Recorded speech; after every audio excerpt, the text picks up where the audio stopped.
قاسم محمد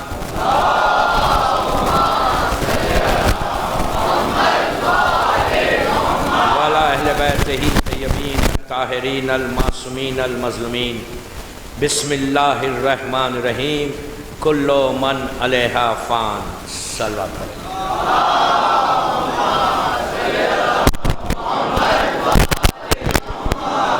عزیزان امام، دوسری مرتبہ آیا ہوں اس شہر میں اور بڑا نام ہے آپ کے شہر کا، دنیا بھر میں لوگوں سے ملاقات ہوتی ہے، نوگاویں والوں سے کہ سادات ہے پورے، مولا سلامت رکھے آپ کو، اور چوتھے امام کی اولاد ہے، اولاد چوتھے امام ہیں تو پھر صحیح معنی میں عزادار بھی ہونا چاہیے، اس لیے کہ سب سے بڑا عزادار ہمارا امام تھا۔ لیکن آپ جیسا جانتے ہیں کہ ان مجالس کی جو ٹاپک مجھے دی گئی وہ ہر کو پسند نہیں آتی۔ آئی ڈونٹ نو کہ آپ کتنا اس کو لیں گے، میں بھی چیک کروں گا 5-10 منٹ پہلے کہ how you will take it. Topic یہ وہ ٹاپک ہے کہ عام طور پہ پڑھی نہیں جاتی اور سننا بھی نہیں پسند کرتے، اس لیے کہ ہر آدمی چاہتا کہ زندہ رہے، لیکن افسوس یہ کہ جس کو زندگی آپ سمجھ رہے وہ زندگی نہیں ہے، جو میں ٹاپک پڑھنے والا ہوں وہ زندگی ہے۔ مومن کے لیے نوگاویں میں رہنا زندگی نہیں، مومن کے لیے علی کے ساتھ گزارنا زندگی ہے۔ لائف آفٹر ڈیتھ، حیات بعد الموت، 3 دن کی یہ ٹاپک بھی نہیں ہے، اتنی واسٹ ٹاپک ہے یہ، اس پہ کئی باتیں آئیں گی، لیکن میں 3 دن میں اپنے یوتھ کو ایک سکیچ تو کھینچ کے جاؤں گا، ایک سکیچ ضرور کھینچوں گا کہ ذہن میں آ جائے کہ وہ زندگی کیا ہے جو ہڈن ہے، چھپی ہوئی ہے، کسی کو معلوم ہی نہیں، ہم کو نہیں معلوم کہ وہ زندگی کیا ہے۔ وہ لائف اتنی بڑی لائف ہے، اتنی بڑی زندگی ہے، جو انگلش کا ورڈ ہے ایٹرنل لائف، وہ ہے ہمیشہ کی زندگی، ہمیشہ ہمیشہ، فار ایور، ہمیشہ جہاں رہنا ہے میں اس زندگی کی بات کرنے والا ہوں۔ لیکن 3 دن میں ممکن ہی نہیں ہے، اس کے پورے اشرے میرے یوٹیوب پہ ہیں، سن لیں، لیکن میں 3 دن میں جب پرومس کیا ہوں، وعدہ کیا ہوں، انشاءاللہ امام کا صدقہ، امام کا کرم، کوشش کروں گا کہ لڑکا اور لڑکی میں ایک چینج آنا۔ 3 دن کے بعد ہمارا نوگاویں کا جو یوتھ ہے ان میں ایک ریولوشن آنا، اس لیے کہ امام علی کو ریولوشنری شیعہ پسند ہے، علی کو انقلابی شیعہ پسند ہے، علی کو ڈم شیعہ نہیں پسند ہے۔ یہ ذہن میں رکھ کے سننا، میں بزرگوں کو نہیں بول رہا، میں لڑکا لڑکی سے بات کر رہا ہوں، یوتھ سے بات کر رہا ہوں نوگاویں کی، کہ انقلابی بننا ہے۔ جب تک انقلابی نہیں بنو گے، لیکن آج کا انقلاب کا مطلب یہ نہیں ہے کہ گن لے کے تیر تلوار لے کر راستے پہ نکل جاؤ، نو، آج کا یہ مطلب نہیں ہے ریولوشن کا کہ آپ باہر نکل جاؤ اور راستے پہ نکل کے لوگوں کو نقصان پہنچاؤ، یہ انقلاب نہیں۔ آج کا انقلاب تمہارے کردار کا انقلاب ہے، تمہارے کیریکٹر کا انقلاب ہونا، تمہارے علم کا انقلاب ہونا، تمہاری ذہنوں کا انقلاب ہونا، تمہاری فکر کا انقلاب ہونا، تمہاری سوچ کا انقلاب ہونا۔ کیوں؟ آج تم کو بولنے کی ضرورت نہ پڑے نوگاویں میں کہ تم شیعہ نے علی ہو، تم راستے پہ چلو تو لوگ علی والا جاؤ۔ کردار سے، کیریکٹر سے تعلیمات آل محمد کو پہنچانا ہے، اس لیے کہ جہالت میں علی سمجھ میں نہیں آتا، علی کو سمجھنا ہے تو علم سے سمجھو، میں نے مجلس کا آغاز سورہ مبارک رحمان کی جو مشہور ترین سورہ ہے سورہ رحمان، بڑا برکتوں والا سورہ، اس سورہ کی ایک آیت کے جز سے، پوری آیت بھی نہیں ہے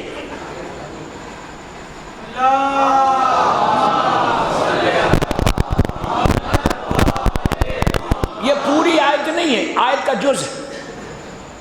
کل من علیہا فان، پلیز اب غور سے سنیں، کل من علیہا فان، اللہ کا اس سورے میں ایک اناؤنسمنٹ ہے، اعلان ہے۔ کیا اعلان ہے؟ کہ میں ہر چیز کو تباہ کرنے والا ہوں، ہر چیز کو مٹانے والا ہوں، کوئی چیز باقی رکھنے والا نہیں۔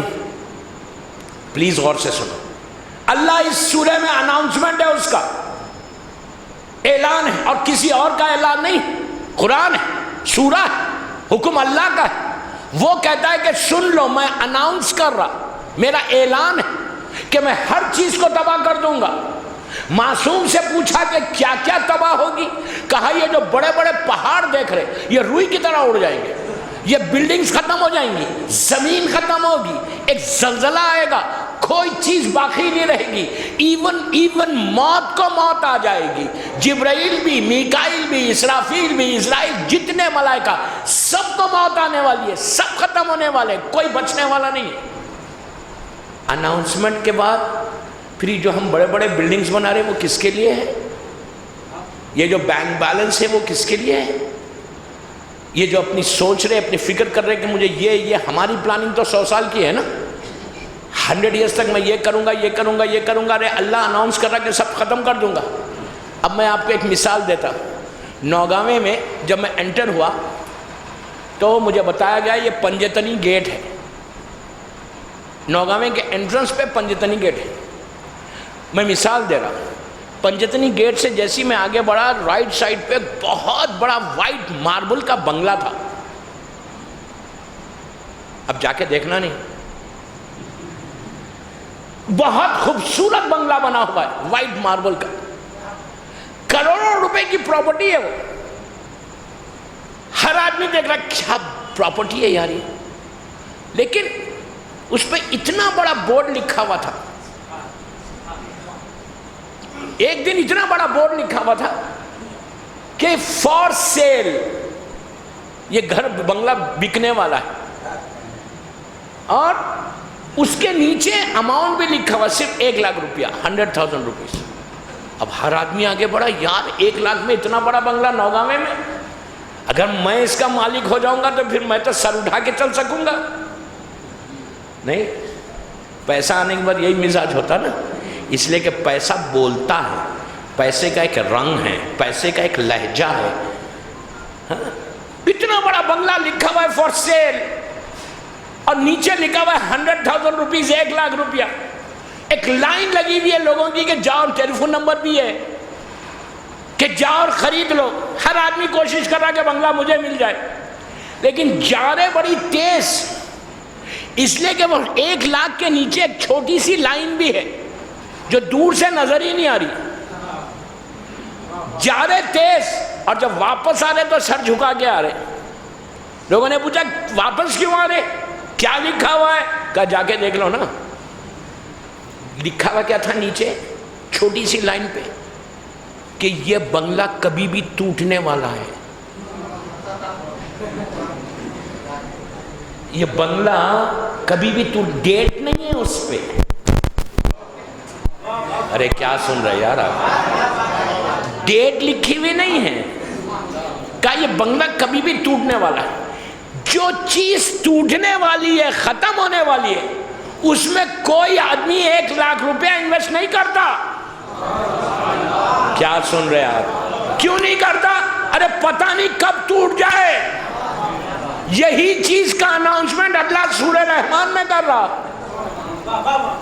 کہ میں کبھی بھی دنیا کو ختم کر دوں گا، کل من علیہا فان، ہر چیز فنا ہو جائے گی، کوئی چیز بچنے والی نہیں۔ اور وہ کب ہوگا؟ جب سور پھونکا جائے گا۔ وہ پوری ایک ٹاپک ہے کہ سور کیسا پھونکا جائے گا۔ 2 سور پھونکے جائیں گے، ایک سور سے سب تباہ ہوگا، اور ایک سور پھونکا جائے گا تو سب ایک کے بعد ایک اٹھیں گے۔ لیکن اس سے پہلے اگر کوئی مر گیا تو لائف آفٹر ڈیتھ جو شروع ہوگی نا، کب شروع ہوگی؟ موت کے ساتھ۔ موت ایک ایسی ریالٹی ہے، ایک ایسی حقیقت جسے کوئی ڈینائی نہیں کر سکتا، انکار نہیں کر سکتا، کوئی نہیں کر سکتا۔ موت کب آئے گی، کس وقت آئے گی، کیسے آئے گی، کہاں آئے گی، صبح آئے گی، شام میں آئے گی، زمین پہ آئے گی، آسمانوں میں آئے گی، کسی کو نہیں معلوم۔ یہ ایسا سیکرٹ ہے اللہ کا، یہ ایسا سیکرٹ ہے کہ لوگوں نے جا کے اللہ کے رسول سے کہا یا رسول اللہ آپ اللہ سے یہ پوچھتے کیوں نہیں کہ اللہ بتا دے کہ ہم مریں گے کب؟ غور سے سنو، کہ ہم جب دنیا میں آتے ہیں 9 مہینے پہلے معلوم ہو جاتا کہ ہم آنے والے نہیں، جب ولادت سے 9 منتھ بیفور سب کو معلوم ہو جاتا کیا آپ آنے والے، ایک دوسرے کو مبارکباد دیتے ہیں کہ بھائی وہ آنے والے انکل۔ لیکن موت کو اللہ نے کیوں چھپایا؟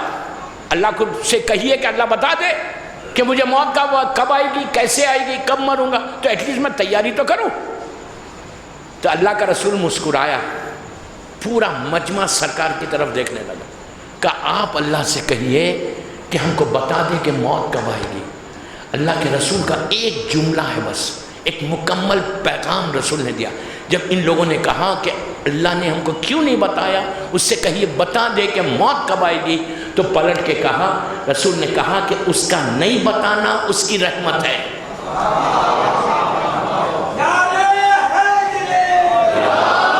کیوں بتا، کیوں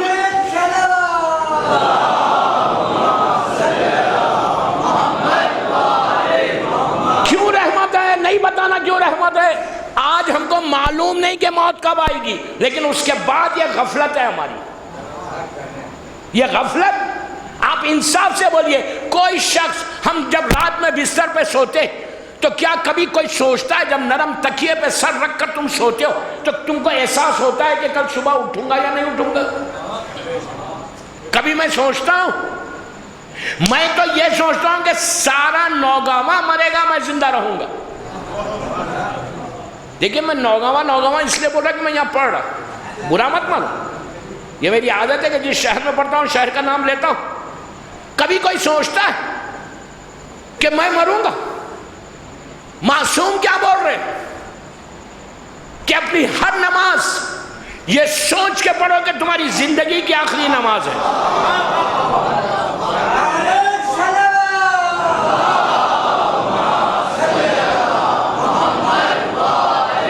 کبھی میں سوچ رہا یہ بات؟ معصوم بولے کہ اپنی ہر نماز یہ سوچ کے پڑھو۔ جب تم یہ سوچ کے پڑھو گے تو تم نماز میں ٹوٹل کنسنٹریشن کے ساتھ پڑھو گے۔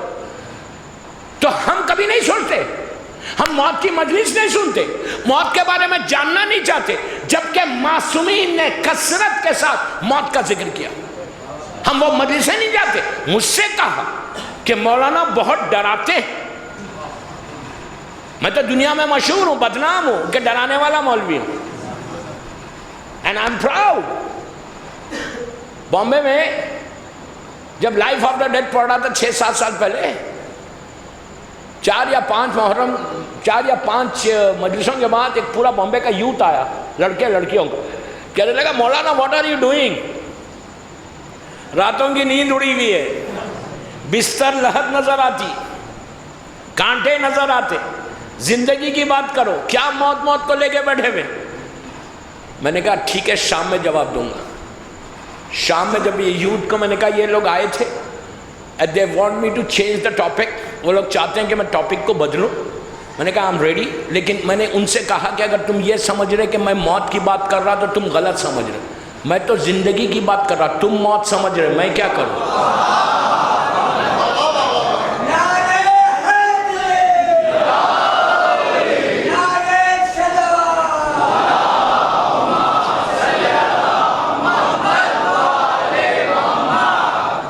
میں تو آج میں 3 دن زندگی کی بات کر رہا ہوں، میں صرف بریفنگ کر رہا، میں 5-10 منٹ ہو گئے، 15 منٹ ہو گئے۔ میرے ساتھ پرابلم یہ بھی ہے کہ جب میں ممبر پہ آتا ہوں تو گھڑی تیز چلنے لگتی، تو میں اپنے ٹائم پہ ختم کروں گا، ڈونٹ وری۔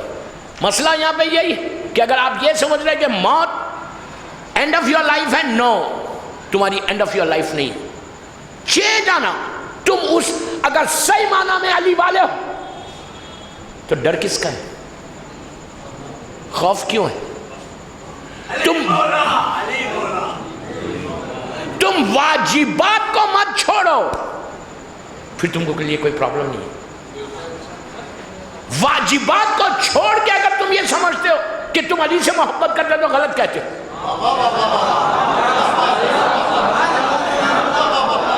امام علی کی محبت زبان کی نوک سے نہیں ہوتی، دل کی گہرائی سے ہوتی.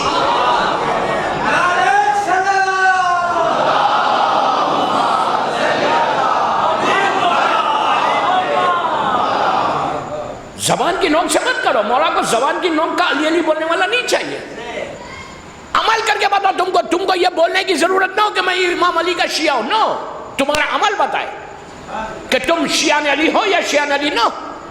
دیکھیں مجھے بھی آتا 2 گھنٹے آپ کو خوش کر کے باہر بھیج دوں، 1 گھنٹہ مجلس میں خوش کروں، واہ واہ کراؤں، چلا جاؤں. مجلس وہ نہیں، غور سے سنو، وہ مجلس نہیں کہ اگر میں آیا اتنی دور سے، ہزاروں میل دور سے آیا، میں آیا مجلس پڑھا اور چلا گیا. یہ آپ بھی آئے 2 گھنٹے فرش اعضاء پہ بیٹھے، جو ثواب ملنے کا 100% ملے گا. فرش اعضاء پہ بیٹھنے کا جو ثواب ہے، عورت مرد لڑکی لڑکا 100% ملے گا. لیکن مجلس کا مقصد پورا نہیں ہوتا. مقصد مجلس یہ ہے کہ جب تم فرش اعضاء پہ آؤ تو ایک بیماری کو چھوڑو، نور کی چیز کو لے کے باہر جاؤ.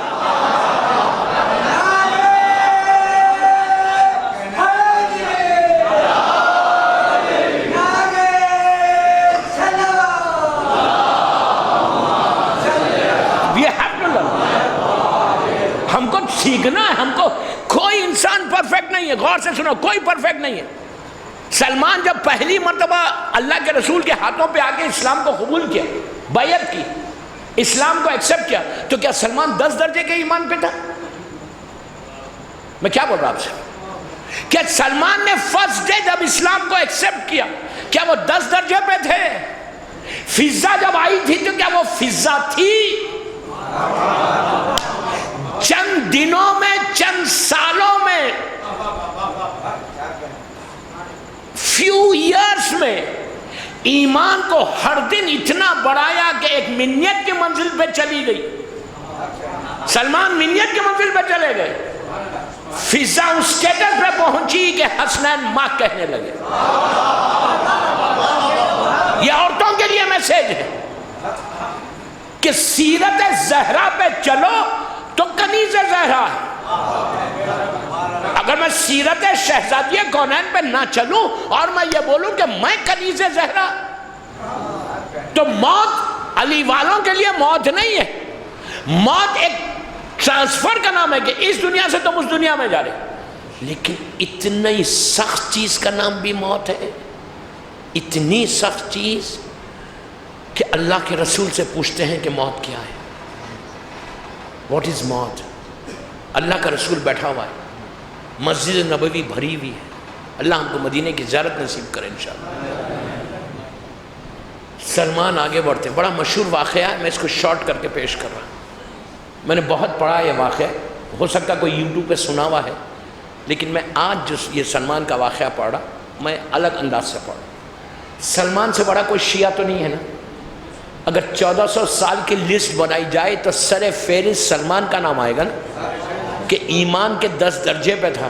ارے سلمان سے معلوم ہوا کہ علی کی محبت کی حد کیا ہے. سلمان نہیں ہوتا تو پتہ بھی نہیں چلتا کہ علی کی محبت میں ایک انسان کہاں تک جا سکتا. اس سلمان نے، غور سے سنو، سلمان نے پورا مسجد بھری ہوئی، اللہ کا رسول بیٹھا ہوا، مولا بیٹھے ہوئے. سلمان نے آگے بڑھ کے کہا، یا رسول اللہ آپ بتا سکتے کہ مجھے موت کب آئے گی؟ کوئی پوچھتا ہے موت کب آئے گی؟ کبھی ہمارے ذہن میں خیال آتا ہے؟ سلمان جیسا شیعہ نے علی اللہ کے رسول سے پوچھتا ہے کہ یا رسول اللہ آپ بتا سکتے کہ مجھے موت کب آئے گی؟ تو پورے مسلمانوں نے کہا Salman what are you talking. English میں نہیں بولا وہ تو میں بول رہا ہوں. کہا تم کیا بول رہی ہے، کوئی اور سوال کرو۔ سلمان نے مسکرا کے کہا یا رسول اللہ اتنا بتا دیجئے۔ اچھا اس وقت سلمان کی ایج کیا تھی؟ منیمم جو ایج بتائی گئی وہ 250 سال کی تھی، سینئر سٹیزن تھے۔ سلمان کی ایج 250 سال کی، 250 ایئرز۔ کہا آپ یہ بتا سکتے یا رسول اللہ مجھے موت کب آئے گی؟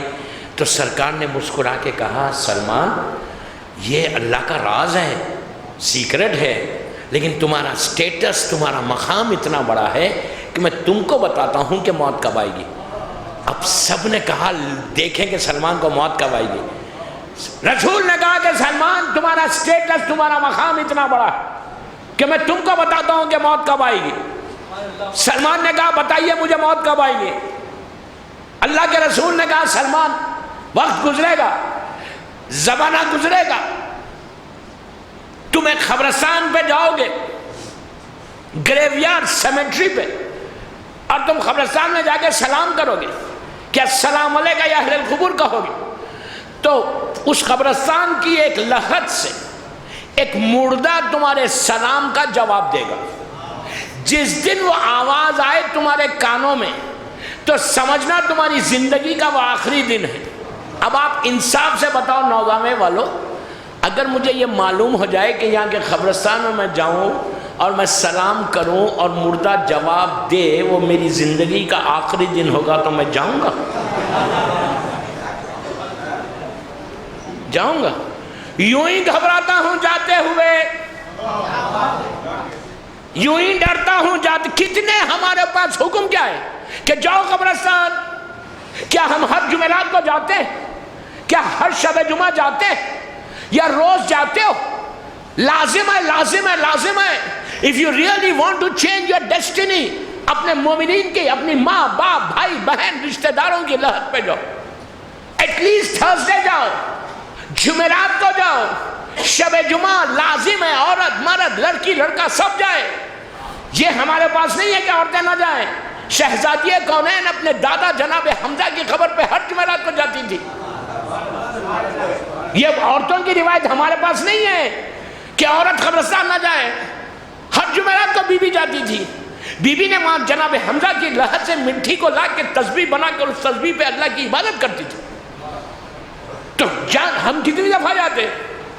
میں انشاءاللہ کل کی مجلس سے پرسوں جمعرات ہے نا، تو جمعرات کی باتیں بتاؤں گا تو کل بتاؤں گا، آج ڈیٹیل میں نہیں جاتا۔ ہم جاتے ہی نہیں۔ وہ سلمان ہے۔ وقت گزرا، زمانہ گزرا، میں تیزی سے آگے بڑھوں۔ زمانہ گزرا، اللہ کے رسول کی شہادت کے بعد وہ دور آیا، سلمان مدائن کے گورنر بنا کے بھیجے گئے۔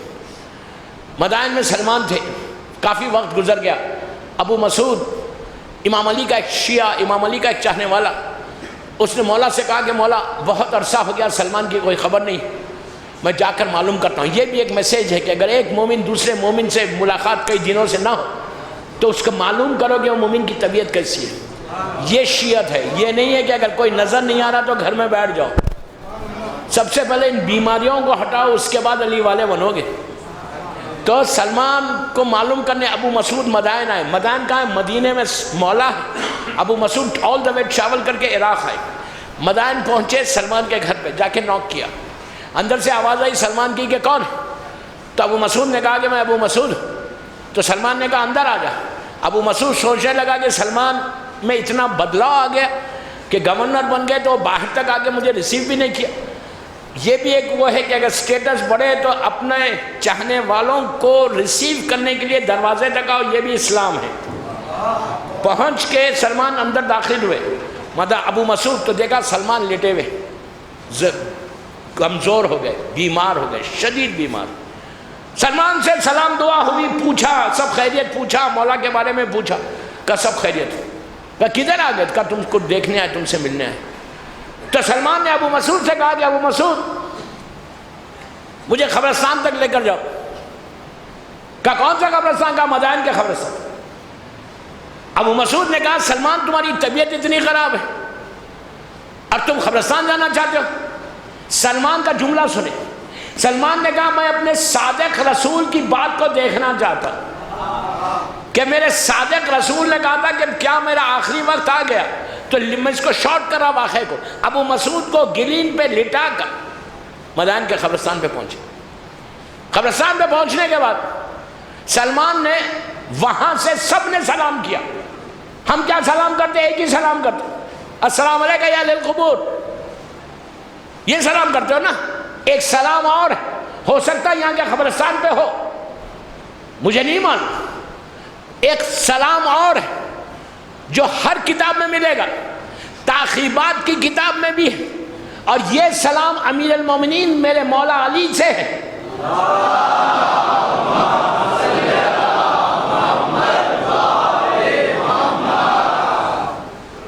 یہ سلام میرے مولا سے. کون سا سلام؟ 4 لائن کا سلام ہے, صرف 4 لائن کا. میں یوتھ کو بول رہا کہ یہ سلام بغیر پڑھے قبرستانوں کو نہیں جانا. یہ وہ سلام ہے دوستو کہ معصوم امام کہہ رہے, عابد بلغامی نہیں بول رہا, یہ میرا مولا کہہ رہا, خالہ امیر المومنین ہے, کہ میرا مولا بولتا ہے کہ جو شخص یہ دروازے پہ قبرستان کے سلام پڑھے گا, 1 منٹ کا سلام ہے, جسٹ 1 منٹ. اگر پڑھنا نہیں آتا تو یوٹیوب پہ واٹس ایپ پہ جا کے اس کو ڈاؤن لوڈ کرو اور پڑھو. 4 لائن کا سلام, السلام علیکم یا اہل لا الہ الا اللہ من اہل لا الہ الا اللہ والا سلام. 1 لائن کا سلام. میرا مولا علی کہتا ہے کہ جو شخص یہ سلام پڑھے گا قبرستان کے دروازے پر, اللہ اسی وقت اس کے اور اس کے ماں باپ کے 25 سال کے گناہ معاف کرے گا. کتنی بڑی بات ہے کہ تمہارے والدین کے گناہ تمہارے معاف ہو رہے. دوستو آپ ایزی مت لو کہ ہم نے گناہ ہی کیا کیا. ہمارے ذہن میں کبھی آتا ہے گناہ. دعائے کمیل کا ترجمہ پڑھو. دعائے کمیل ہر شب جمعہ پڑھتے ہو. اردو میں, عربی میں مت پڑھو, اردو میں پڑھو, انگلش میں پڑھو, ہندی میں پڑھو. واجب نہیں ہے عربی میں پڑھنا, صرف قرآن عربی میں پڑھو, اردو میں پڑھو, ہندی میں پڑھو. کیوں پڑھو؟ اس لیے پڑھو کہ وہ کمیل پڑھو گے تو تمہارے ذہن میں پتہ چلے گا کہ میرا مولا بول کیا رہا, پتہ تو چلے. خالی رٹ کے عبادت نہیں ہوتی, معرفت کی عبادت ہے.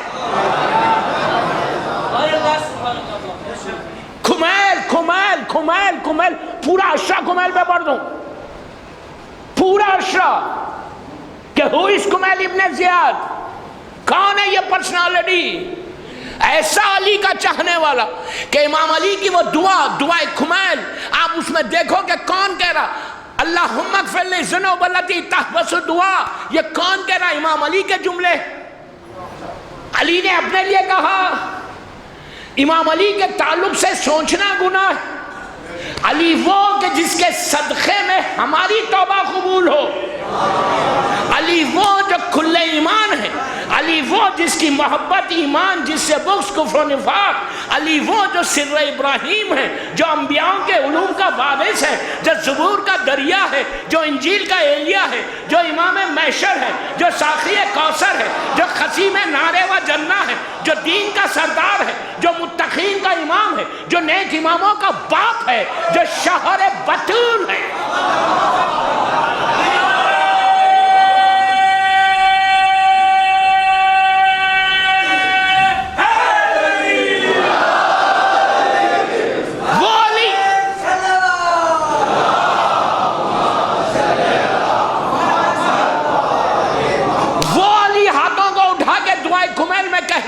کہ پروردگار تو میرے وہ گناہ معاف کر دے جس کا مجھے علم نہیں ہے.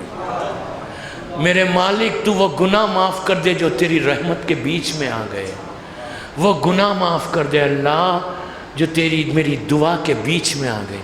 علی اپنے لیے کہہ رہے. مولا علی کے تعلق سے کوئی سوچ سکتا؟ پاک اور پاکیزہ جس کے صدقے میں کائنات کے گناہ معاف ہو. وہ علی کیوں کہہ رہا؟ ہم کہتے کتنی بڑی غفلت ہے, کتنی بڑی اگنورنس ہے یہ. ہم کتنے غافل ہیں. وی تھنک کہ ہم سے بڑا کوئی شیعہ ہی نہیں ہے. نو,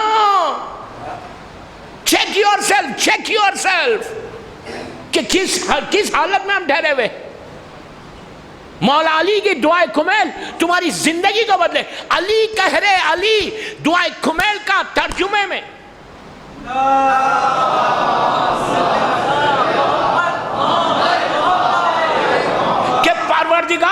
تو جہنم کی آگ میں ڈال دے گا. یہ میں کہہ رہا، جا کے دعائے کمیل دیکھو. امام علی اپنے لیے بول رہے ہیں. مقصد یہ ہے امام علی کا کہ میں علی ہو کر ایسے مانگتا ہوں تو تم کو کیا ہوا؟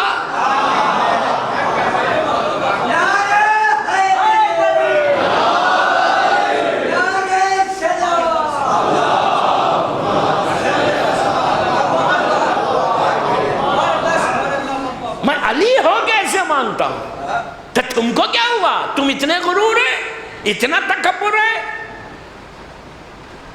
دعائے کمیل میں مولا جہنم، لوگ کہتے ہیں کہ مولانا آگ کا ذکر آپ کرتے، ایک واقعہ آ جائے گا.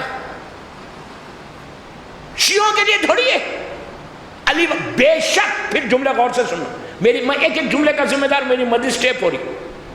اگر کوئی یہ بول رہا کہ آگ نہیں ہے، علی کے شیعہ کے لیے قبر میں کوئی عذاب نہیں ہے، 200%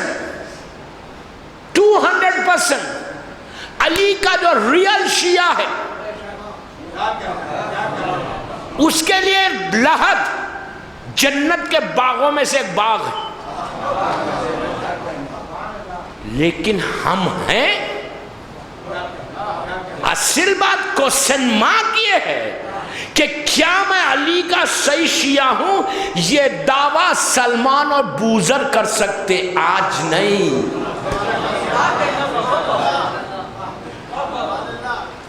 وہ بھی نہیں کرتے تھے، وہ بھی نہیں کرتے تھے، وہ بھی ڈرتے تھے. ہمارا پاس اتنی آسانی کے ساتھ ہم کہتے ہیں. سلمان نے سلام کیا، گیٹ پہ کھڑے رکھے، لیٹے لیٹے. اندر سے جواب آیا ایک لحد سے، علیک السلام یا سلمان محمدی.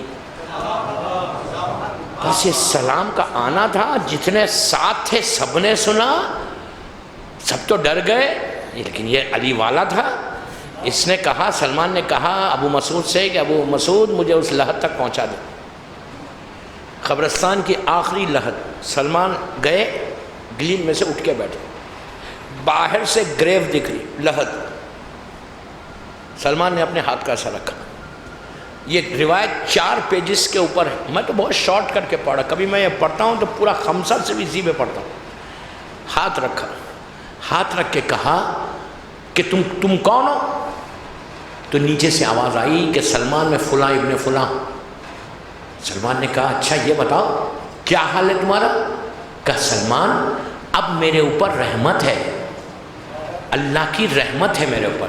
تو سلمان نے پوچھا کہ یہ بتا کہ تو نے موت کو پایا کیسے؟ بس جیسے ہی سلمان نے کہا کہ تو نے موت کو پایا کیسے، تو اندر سے ایک ایسی لمبی سانس اس نے لی، لے کے کہا کہ سلمان وہ تکلیف اب تک محسوس کر رہا. پوچھا، سلمان نے پوچھا کہ پایا کیسا، تو کون تھا؟ کہا سلمان میں غور سے سنتے جاؤ، سلمان میں مدائن کا بہت رئیس آدمی تھا، میں کاروباری آدمی تھا، بزنس مین تھا، میری 40-45 سال کا سن تھا، میرا بہت بڑا کاروبار تھا، and I was very young, 45 years کا تھا. سلمان اتنا کاروبار، اتنا بڑا گھر، رئیس ترین آدمی مدائن کا. میں بیمار ہوا، جب میں بیمار ہوا تو میں سمجھا ہی نہیں کہ یہ بیماری موت تک لے کے جائے گی. جوانی کا عالم، غفلت کا عالم، کہ بس زندگی گزارتا تھا، واجبات پہ عمل کرتا تھا. اس کے بعد کہتا ہے کہ سلمان میں بیمار ہوا، میری بیماری بڑھنے لگی، سارے ڈاکٹرز آنے لگے، پر میں بڑے آرام کے ساتھ تھا کہ یہ بیماری چلے جائے گی، پتہ ہی نہیں چل رہا تھا. کہتا ہے کہ سلمان ایک دن میرے بستر کے قریب میرا پورا خاندان تھا، میری بیوی تھی، میرے بچے تھے، اور میرے ماں باپ تھے، بھائی بہن، سب کھڑے ہوئے، سب بیٹھے ہوئے، وہ لوگ باتیں کر رہے، میں بیمار، لیکن میں سمجھ رہا تھا کہ میں صحیح ہو جاؤں گا. کہتا ہے سلمان میں نے دیکھا کہ میرے پیروں کے پاس ایک شخص آ کے کھڑا ہوا ہے. میں نے اس سے پوچھا تو کون ہے؟ تو کہا میں ملک الموت ہوں. کہا کیوں آیا ہے؟ کہا میں تجھے لینے آیا ہوں. بس اس کے بعد کہتا ہے سلمان، اس نے، میں بہت تیزی سے پڑھ رہا اس لیے کہ میں نے بہت پڑھا یہ روایت. اس نے کہا کہ سلمان میں نے انگوٹھے سے، سلمان نے پوچھا تیری روح نکلی کیسے؟ یہاں پہ کئی پوری مجلس روح پہ ہو جائے کہ روح آتی کیسا، روح جاتی کیسا۔ دوستو چوتھے امام کا ایک جملہ ہے، غور سے سننا۔ چوتھے امام کہتے کہ اگر اندھیرے میں کسی کو کوئی کھانا دے تو وہ پہلے چیک کرتا کہ یہ کھانا میرے جسم کے لیے صحیح ہے۔ اگر کوئی ہارٹ کا پیشنٹ ہو، ڈائبیٹک ہو، اس کے سامنے میٹھا رکھ دو اندھیرے میں، وہ کھائے گا؟ ہارٹ کا پیشنٹ کھائے گا؟ امام کہتے ہیں اگر کوئی بیمار کے سامنے جب اندھیرے میں کھانا دو تو وہ ایک دانہ لینے سے پہلے، ایک روٹی لینے سے، ایک لقمہ لینے سے پہلے چیک کرتا کہ یہ میرے جسم کو فائدہ پہنچائے گا یا نقصان پہنچائے گا۔ ہاتھ انسان نہیں لگاتا۔ مولا کہتے ہیں کہ کتنی افسوس کی بات ہے کہ تم وہ جسم کی احتیاط کر رہے جو 60 70 80 برس کا ہے، لیکن تم اپنی روح کی احتیاط نہیں کر رہے۔ روح کو پاکیزہ رکھو۔ سلمان صاحب نے کہا کہ ابو مسعود سن رہا ہے، کہتا ہے سلمان اس نے پیر کے انگوٹے سے روح کو کھینچا۔ یہ چھٹے امام کی مختلف روایتیں میں احتیاط سے پڑھ، میں چاہتا تھا کہ یہ واقعہ میں آخری دن پڑھوں، اس لیے کہ اس میں تھوڑی سختیاں ہیں، میں نہیں چاہتا کہ کل کوئی آئے نہیں۔ میں بھی سمارٹ ہوں، لیکن لیٹس سی نوگامے والے سادات ہیں۔ تو کہتا ہے کہ سلمان اس نے جو روح کو کھینچا ایسے محسوس ہو رہا تھا جیسے میرے پیر پہ کوئی خنجر مار رہا۔ دوستو یہ تو بہت احتیاط سے پڑھا میں، یہ ذہن سے نکال دو۔ وہ جو روایتیں ہیں نا وہ ویسے شیعہ کی ہے، عام شیعہ کے لیے نہیں ہے۔ کہتا ہے کہ پیر پہ ایسا انگوٹھے پہ جیسا کوئی خنجر مارا۔ میں چیخنے لگا، پکارنے لگا، فریاد کرنے لگا، لیکن مجھے حیرت اس بات کی ہو رہی تھی کہ میری بیوی، میرے بچے، میرے بھائی، میری بہنیں قریبی، کسی کو احساس ہی نہیں ہو رہا کہ میری روح نکل رہی۔ اس کے بعد مجھے یہ احساس ہوا کہ روح کے نکلنے کی تکلیف ان کو محسوس نہیں ہو رہی۔ میں چیخنے لگا، میں فریاد کرنے لگا۔ ابھی آپ کو میں بتاتا ہوں کہ آپ کو یقین نہیں آئے گا نا، ابھی تک یقین نہیں آ رہا کہ یہ اتنی تکلیف کیسی۔ اس کے بعد کہتا ہے سلمان جب دوسری مرتبہ اس نے کھینچا تو میری روح سینے تک آ گئی، میرا جسم ٹوٹ گیا، میری ہڈیاں چورا ہو گئی۔ پھر کہتا ہے کہ تیسری مرتبہ جب اس نے جھٹکا دیا تو میری گردن سے ایسی روح باہر آئی سر سے کہ وہ تکلیف کو اب تک محسوس کر رہا، میرا جسم ٹوٹ گیا تھا۔ سلمان اب پلیز غور سے سنتے جانا۔ اب آپ کو میں اس کی وضاحت، اس کا کلیئر کرتا کہ کیسے آج کے زمانے میں کیسے یہ آپ یقین کریں گے کہ یہ کتنی بڑی حقیقت ہے۔ کہتا ہے سلمان میرا، پلیز غور سے سنو، میرا جسم ٹوٹ گیا، میں نے دیکھا روح کا نکلی، میں نے دیکھا کہ میری بیوی میرے پیروں پہ گر گئی، میرے بچے میرے پیروں پہ گر کے رونے لگے، اور میں دیکھ رہا تھا روح نکلنے کے بعد روح ادھر ادھر نہیں جاتی، گھومتی نہیں، وہیں رہتی۔ روح دیکھتی ہے کہ کون رو رہا، کون آ رہا، کون جا رہا۔ ایک چیز ہمیشہ یاد رکھو، ایک دفعہ روح جب تک جسم کے اندر ہے روح آزاد ہے، نکلنے کے بعد روح آزاد نہیں ہے۔ یہ مت بولو کہ یہاں نظر آئی، وہاں نظر آئی، یہ گھوم رہی، نو۔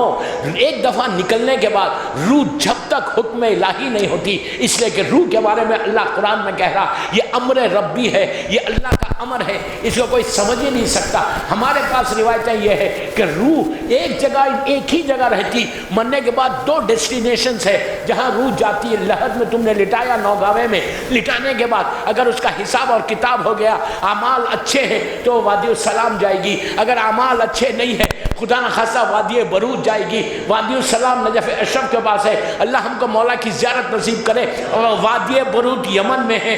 وادی برود کے کتنے واقعات، شیخ عباس خمی جیسی پرسنالٹی، ایک عظیم ہمارا مرجع شیخ عباس خمی، نعمت اللہ جزاری، مرزا حسین نوری، سید نور اللہ شوسری، ایک عظیم جو ہمارے مجتہدین کی پرسنالٹیز ہیں، ان لوگوں نے ان واقعات میں لکھا کہ کیا کیا حالات ہوتے۔ میں ایک جملے کا ذمہ دار ہوں جو میں مدرسے پڑھ رہا، تو بس وہ کہتا ہے کہ سلمان میں دیکھ رہا تھا میری بیوی، میرے بچے تڑپ رہے، میرے دوست احباب تڑپ رہے، سب رو رہے، میں دیکھ رہا تھا۔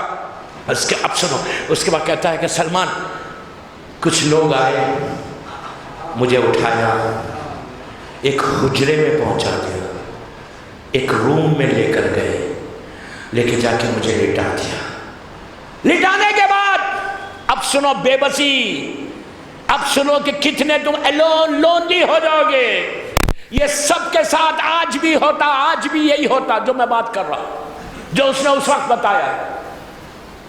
عورت ہو، مرد ہو، لڑکی ہو، لڑکا ہو، ملینر ہو، بلینر ہو، ٹریلینر ہو یا فقیر ہو، سب کے ساتھ ایک ہی چیز ہوتی۔ ٹریلینر ہو، دنیا کا رئیس ترین آدمی، اس کے ساتھ بھی یہی ہوگا، ایک فقیر کے ساتھ بھی یہی ہوگا۔ کہتا ہے سلمان مجھے لے کے جا کے کمرے میں لٹا دیا۔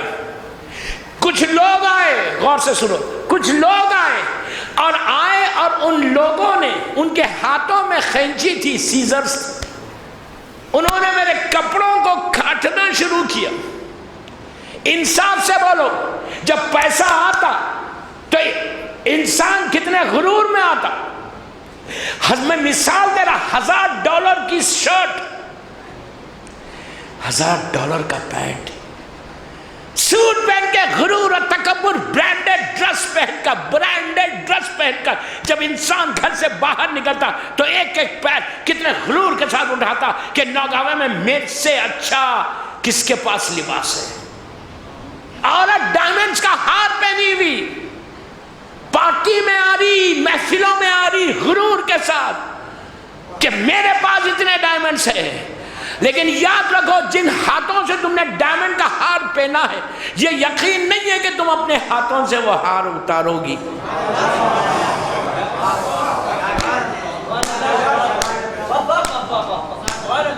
میں ایک ریالٹی پیش کر رہا ہوں، ایک حقیقت پیش کر رہا ہوں آپ کو۔ جس پیسے سے تم نے برانڈڈ ڈریس خریدا ہے، جو بٹنز لگائے ہو، یہ یقین نہیں ہے کہ تم اپنے ہاتھوں سے یہ بٹنز اتارو گے۔ اسی لیے امام علی کہتے، میرا مولا علی کا جملہ سنو، میرا مولا کہتا کہ جب تم گھر کے دروازے پہ آؤ، اپنے own house, your own house, تمہارا ذاتی گھر، جب تم گھر کے دروازے پہ نکلو باہر تو ایک لمحہ دروازے پہ رکو، رک کے دعا کر کہ پروردگار آج اس عارضی ٹیمپرری گھر سے اپنے پیروں سے جا رہا، کل اسی گھر سے کسی کے ہاتھوں پہ جاؤں گا تو تو اس وقت مجھ پہ رحم کرنا۔ ہم سوچتے یہ بات، سوچتے یہ بات؟ جب انسان، غور سے سنو، جب انسان غرور اور تکبر سے ایک ایک پیر زمین پہ رکھتا ہے، پیسہ آپ کو اندازہ نہیں ہے، میں تو دنیا میں گھومتا ہوں، دیکھتا ہوں کہ کیسے کیسے غرور اور تکبر کا انسان ہو جاتا، پیسہ آنے کے بعد کیسا لہجہ بدل جاتا، مزاج بدل جاتا، بولنے کا طریقہ بدل جاتا، چلنے کی واک بدل جاتی۔ عورت مرد سب کے ساتھ ہے، جب ایک ایک پیر تم غرور کے ساتھ زمین پہ رکھتے ہو تو زمین نیچے سے پکار کے کہتی ہے کہ تو اتنے غرور کے ساتھ میرے سینے پہ چل رہا ہے، کل تو آنے والا ہے میرے پاس، tomorrow you are going to come، کل تو آنے والا ہے میرے پاس۔ آپ انصاف سے بولو کہ یہ برانڈڈ ڈریس میرا حشر کیا ہوا اس کا؟ عورت کا یہ لباس، میں کیا کروں، میری زبان تک کئی باتیں آ رہی لیکن روک رہا میں، کل بتاؤں گا یہ غرور اور تکبر کیا ہے۔ کہتا ہے کہ سلمان کچھ لوگ آئے، میری طرف دیکھیں، آئے اور اس خینچی سے میرے لباس کو کاٹنا شروع کیا۔ جب وہ کاٹ رہے تھے میں چیخ رہا تھا، میت چیختی ہے، چیخ رہا تھا، او میرے بھائی مجھے برہنہ مت کرو، مجھے نیکڈ مت کرو، مجھے ننگا مت کرو۔ کہتا ہے میں چیخ رہا تھا مجھے برہنہ مت کرو، لیکن انہوں نے اتنی بے دردی کے ساتھ میرے سارے کپڑے پھاڑ دیے۔ آج ایگزیکٹلی وہی ہوتا، آج بھی ایگزیکٹلی یہی ہوتا کہ اتنی آسانی سے انہیں وہ پھاڑنے لگتے۔ کہتا ہے مجھے برہنہ کر دیا، برہنہ کر دیا، سب کو ہونا ہے یہ۔ اب سنو، اس کے بعد کہتا ہے سلمان سلمان سلمان سلمان، جب انہوں نے پانی ڈالا میرے اوپر تو ایسے محسوس ہوا تھا جیسے پتھر آنے میرے جسم. آج اب سنو، نوگاوے میں جو بھی غسل دیتا ہے، جو بھی گروپ عورتوں میں یا مردوں میں جو گروپ ہے جو غسل دیتا ہے، ان سے پوچھو. میں ایک جملے کا ذمہ دار، 2 دن آپ کے شہر میں ہوں یہاں پہ. I am responsible of my words. 2 دن نوگاوے میں اور انشاءاللہ. جو غسل دیتا ہے نوگاوے میں عورت کو اور مرد کو، ان سے پوچھو کہ معصوم نے کیا تعلیم دی کہ جب تم میت کے اوپر پانی ڈالو تو کیسے ڈالو؟ آہستہ ڈالو یا تیز ڈالو؟ حکم یہ ہے آہستہ ڈالو. کیوں ڈالو آہستہ؟ باڈی تو بالکل صحیح ہے، کوئی ایکسیڈنٹ کی باڈی نہیں ہے. بیمار ہوا، بخار آیا، موت آ گئی، باڈی تو دیکھنے میں بالکل صحیح ہے. آہستہ کیوں ڈالو؟ یہ معصوم کا جملہ ہے. امام علی بول رہے، معصومین بول رہے کہ آہستہ ڈالو. معصوم سے پوچھا گیا کہ مولا کیوں ڈالیں آہستہ؟ اس کی باڈی تو بالکل صحیح ہے، اس کے جسم پہ تو کوئی خراش بھی نہیں ہے. امام کہتے کہ تم کو کیا معلوم، روح کے نکلنے سے جسم ٹوٹ گیا، ہڈیاں ٹوٹ گئی. ہم کو احساس ہے اس کا، ہم کو کوئی فیلنگز ہے. ہم کتنی، اور یہ مت سوچو کہ تم ابھی جوان ہو. اللہ تم کو سلامت رکھے، اللہ نوگاوے کے ہر بزرگ کو سلامت رکھے. دیکھیے ایک چیز یاد رکھو، کسی کے بولنے سے موت نہیں آتی. امام علی کہتے ہیں کہ تم موت سے کیا ڈرتے ہو، موت خود تمہاری حفاظت کرتی ہے. بڑے خاموشی سے سن رہے، اب آ گیا نا. ایک باواز بلند صلوات پڑھے.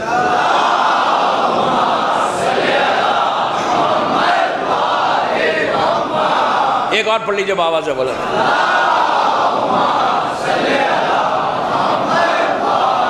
امام علی کہتے ہیں کہ تم موت سے کیا ڈرتے ہو؟ کیا موت خود تمہاری حفاظت کر رہی. دیکھیں کسی کے کوسنے سے، کسی کے بولنے سے موت نہیں آتی. یہ مت سمجھو. موت آتی کیسے؟ 2-3 کام ایسے ہیں کہ اگر تم کرو گے دنیا میں تو موت جلدی آ جائے گی. خط رحم کرو گے نا، ارے واہ، خط رحم، یو نو واٹ از خط رحم؟ رشتہ دار کے حق کو ادا نہیں کرو گے نا. ذرا غریب رشتہ دار سے تعلقات بگاڑ لو گے نا، وہ سلام کرے گا تو یوں دیکھ کے یوں کرو گے. اگر خط رحم کرو گے، رشتہ دار کے حق کو ادا نہیں کرو گے، تو پرابلم یہی ہے، بھائی بھائی سے اختلاف، بھائی بہن سے اختلاف، بچوں سے اختلاف. یہ ٹاپکس کوئی نہیں بولتا، یہ حق منبر ہے. اگر میری مجلس سے کوئی ایک خاندان مل جائے تو میری مجلس کامیاب ہو گئی.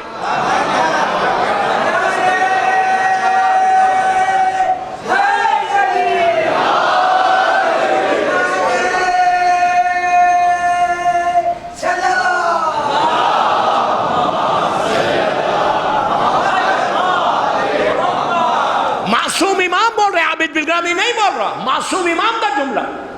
شہید دستگیر شیرازی ایک عظیم ہمارا عالم، رہبر انقلاب، اللہ ان کے درجات کو دونوں کے بلند کرے. رہبر انقلاب نے جن کی بڑی تعریف کی، شہید دستگیر شیرازی کی مشہور کتاب گناہان کبیرہ 7 والیومز میں ہے، ہر گھر میں رہنی چاہیے. ہر گھر میں، انگلش میں بھی آ گئی، اردو میں بھی، فارسی کی کتاب ہے، ہر گھر میں رہنی چاہیے. اس میں شہید نے کیا لکھا کہ اگر خط رحم کرو گے، پوری مجلس ہی خط رحم پہ پڑھو، خط رحم کرو گے، ریلیشن شپ کو بریک کرو گے، رشتہ دار سے نہیں ملو گے. آج پرابلم دنیا میں، ہماری کمیونٹی میں، پوری دنیا میں، افسوس سے بول رہا، خاندان ٹوٹ گئے، رشتہ داری ختم ہو گئی، اور یہ بول رہے کہ میں علی والا ہوں. علی والا خط رحم نہیں کرتا.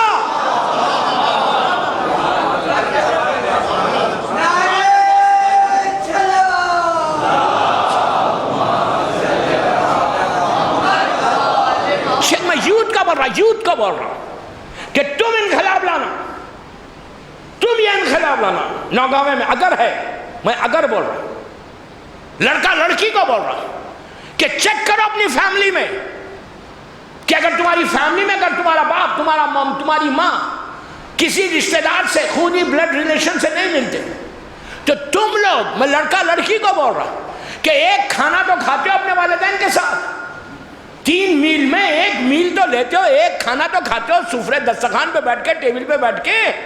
تو لڑکا لڑکی کو بول رہا بڑی محبت کے ساتھ، پیار کے ساتھ، چھوٹی آواز میں اپنے والدین سے کہو کہ مام، ڈیڈ، وہ جو رشتہ دار ہے نا اس سے ہم کو ملنا ہے. میں لڑکے لڑکی کو بول رہا نوگاں میں کہ اگر ہے، کیوں؟ اگر تم نے ملا دیا، تم نے ماں باپ کو نہیں ملایا، نسلوں کو ملایا. جو خط رحم کرے گا اللہ اس کی زندگی کے رسی کو کاٹ دیتا. کسی کی ایج 60 سال ہے، 70 سال ہے، تم خط رحم کرو، اللہ زندگی کی رسی کو کاٹ دیتا. مر جاؤ گے. یہ عمل کرنے سے مرتے ہو، بولنے سے نہیں مرتے. کبھی یہ بولو بھی مت کسی کو کہ تم مر جا، اس لیے کہ بولنے سے کچھ نہیں ہوتا. خط رحم جیسی بیماری کو ختم کرو. شیعہ میں وہ علی کا شیعہ نہیں ہو سکتا. زمانے کا امام، ملاقات امام میں یہ واقعہ موجود ہے. میں واقعہ نہیں پڑھ رہا، میں نے بہت پڑھا ہے. طائف کا واقعہ. زمانے کے امام نے، میری طرف دیکھو، اس انگلی سے زمین پہ لکھ کے عبداللہ ابن علی سے کہا تھا کہ عبداللہ میرے شیعوں سے کہو، میرے کلمہ پڑھنے والوں سے کہو کہ جو خط رحم کرے گا اس کا میرا کوئی تعلق نہیں. آپ نے کتنی آسانی سے سنا یہ جملہ. آپ انصاف سے بولو، انصاف سے بولو. میری نمازیں، میری عبادتیں، میرا تقوی سب ختم ہو جائے گا اگر امام راضی نہیں ہوگا. جس سے امام ناراض وہ جنت میں نہیں جا سکتا. زمانے کا امام خدا نہ خواستہ کسی سے ناراض ہو جائے تو یہ مت سمجھو کہ امام علی اس سے راضی ہوں گے.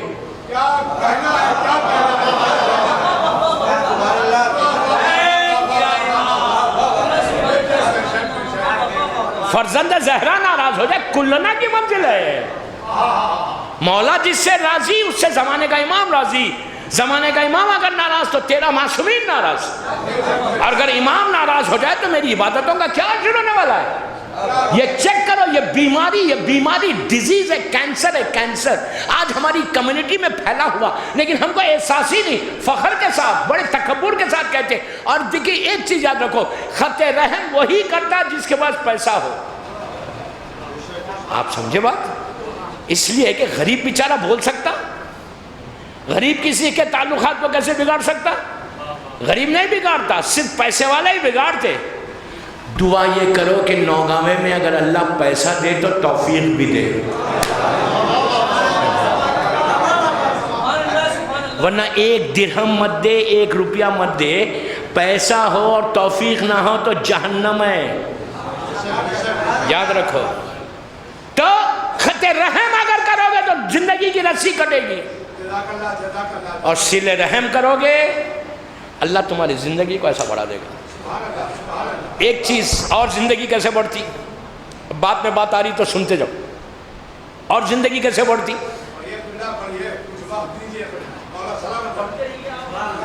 1 گھنٹہ ہو گیا.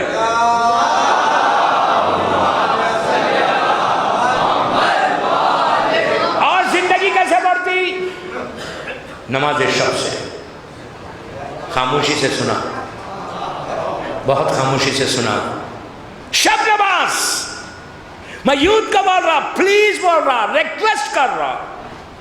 میں بزرگوں کو نہیں بول رہا، میں نوگاوے کے لڑکا لڑکی کو بول رہا کہ if you really want to change your life, if you really want to change your destiny, تقدیر بدلنا چاہتے، تم نوگاوے میں ایسا گرو کرنا چاہتے تو حسین کی آخری وصیت پہ عمل کر لو.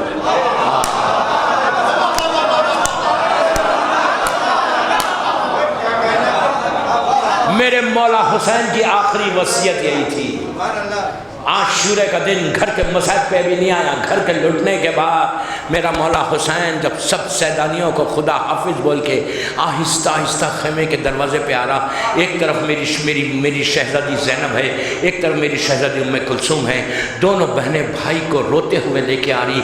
میری طرف دیکھیں، دونوں روتے ہوئے تڑپتے ہوئے کہ بھیا خدا حافظ، خدا، پوری بیبیاں دیکھ رہی، ساری بیبیاں ساتھ ساتھ ہیں۔ مولا حسین کبھی اس بہن کا ماتھا چومتے، کبھی اس بہن کا ماتھا چومتے، کہتے بہنوں، میری بہنوں، میرے پاس صبر کرے، صبر کرنا، اللہ تم کو صبر دے ہمارے غم میں۔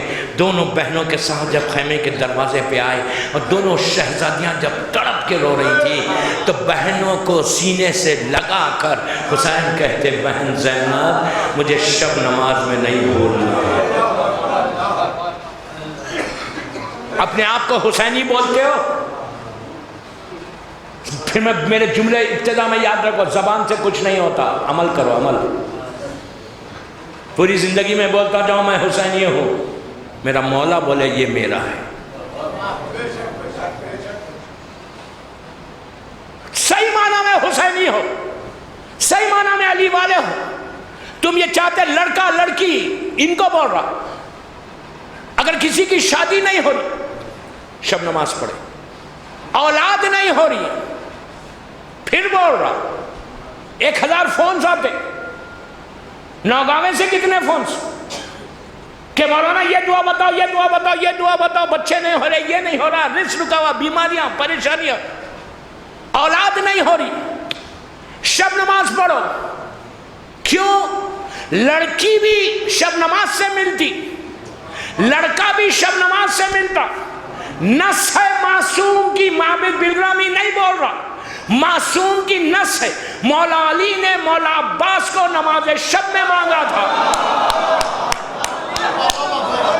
مولا حسین نے بی بی سکینہ کو نماز شب میں مانگا تھا۔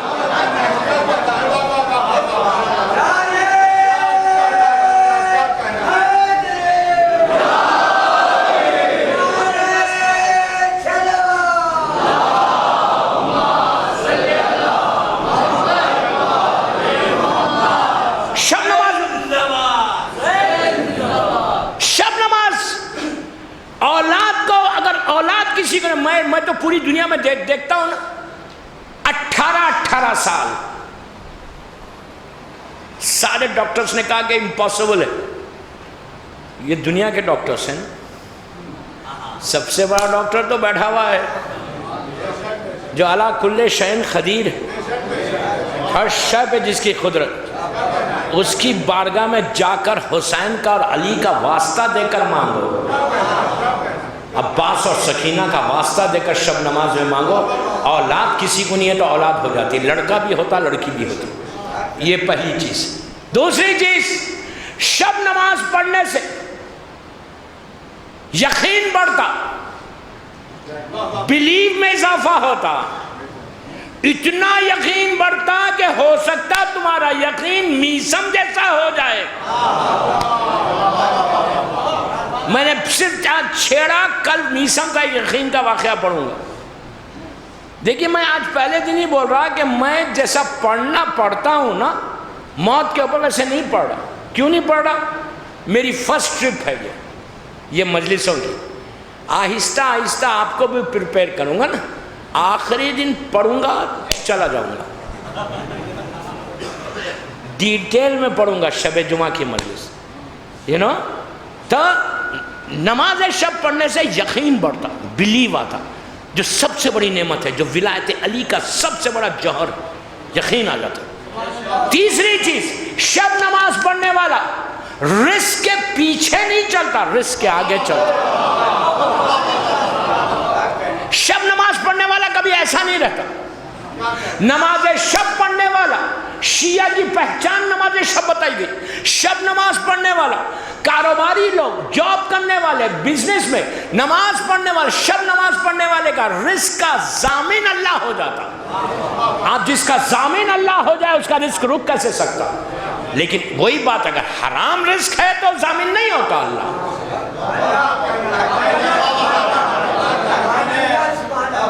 حلال رزق ہوگا تو 100% ضامن ہوگا۔ میرے زبان تک ایک واقعہ آ رہا، میں کیا کروں، لیکن میں نہیں پڑھوں گا، شاید کل پڑھوں، وقت نکلتے جا رہا، 1 گھنٹے کے اوپر مجلس ہو گئی۔ تو نماز شب پڑھنے والے کی زندگی ایسا بڑھتی ہے، کیوں؟ نماز شب پڑھنے والا، اس کی لحد میں پہلی رات میں روشنی ہوتی، نماز شب پڑھنے والا وحشت قبر میں نہیں رہتا، نماز شب پڑھنے والا تاریکی لحد میں نہیں رہتا، نماز شب پڑھنے والا پہلی رات کے عذاب سے بچتا، نماز شب پڑھنے والے کا رزق اللہ کھول دیتا، نماز شب پڑھنے والا بڑی بڑی بیماریوں سے بچتا، نماز شب پڑھنے والے کی زندگی میں اللہ برکت عطا کرتا۔ کیوں کرتا؟ اس لیے کہ میں آسان طریقہ دے رہا شب نماز کا۔ میں یہ نہیں بول رہا 11 رکعت پڑھ سکتے 11 رکعت پڑھو، 11 نہیں پڑھ سکتے 3 رکعت پڑھو، 2 رکعت شفا 1 رکعت وتر۔ اگر تم 9 بجے نوگاوے میں سو جاتے، پھر بول رہا 9گاوے میں کھانا کھا کے مغرب عشاء پڑھ کے اگر تم رات میں 9 بجے سو جاتے تو سونے سے پہلے پڑھ لو، ٹھیک ہے۔ یہ ضروری نہیں ہے 12 بجے پڑھو، نماز شب کا بہترین وقت فجر سے پہلے کا ہے۔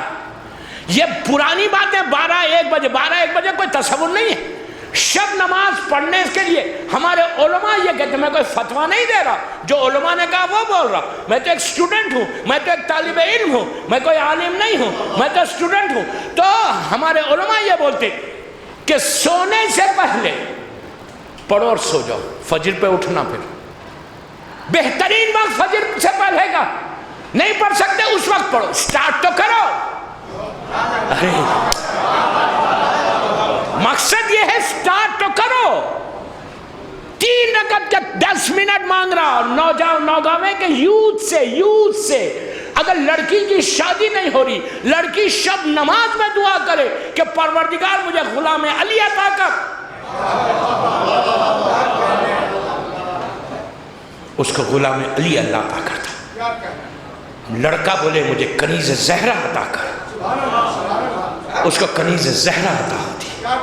موسٹ فیورٹ نماز معصومین کی، سب سے زیادہ پسندیدہ نماز شب نماز۔ زندگی کیسے بڑھتی اب سنو۔ اچھا، شب نماز میں 300 مرتبہ الفو ہے، کئی سورے ضرور پڑھو، میں منع نہیں کر، نہیں پڑھ سکتے۔ اب یہ لڑکا ہے 14-15 سال کا، وہ بولا یار مجھے یاد نہیں، میرے پاس ٹائم نہیں ہے، میں شارٹیسٹ وے میں نماز شب پڑھوں تو 2 رکعت شفا پڑھو بالکل فجر کی نماز کی طرح، 1 رکعت وتر، 2 رکعت شفا کی نیت کرو، نماز پڑھو، لیکن بیوی کی تسبیح ضرور پڑھو، اس لیے کہ قبولیت نماز ہے۔ بڑی آسانی سے سنیے آپ نے بات، ہماری نماز کی قبولیت، یہ میرے جملے نہیں، عابد بالرامی کے جملے نہیں، میرے چھٹے امام کے جملے، کہ تم میری دادی کی تسبیح پڑھو، اس لیے کہ یہ تسبیح تمہاری نماز کو قبول کرائے گی۔ تسبیح واجب نہیں ہے، نماز واجب ہے۔ آپ سوچو اہمیت تسبیح کی کہ واجب کو مستحب قبول کرا رہا۔